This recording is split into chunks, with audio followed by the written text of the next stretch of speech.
Bonjour à toutes et à tous, j'espère que vous allez bien. Heureuse de vous présenter ma nouvelle vidéo catalogue spéciale Arrivage de chez Lidl.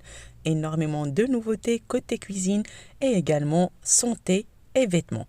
N'hésitez pas à vous abonner, liker et partager. Bon visionnage!